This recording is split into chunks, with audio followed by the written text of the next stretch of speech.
Trissino, bollettino FAS. Sono 4 i composti rinvenuti in più del 50% della popolazione monitorata attraverso il piano di sorveglianza sanitaria attivato dalla Direzione Prevenzione dell'Area Sanità e Sociale della Regione Veneto.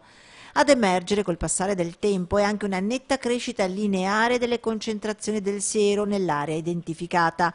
I residenti nell'area rossa A presentano concentrazioni sieriche di 3 tipi diversi di FAS più elevate dei residenti nell'area rossa B.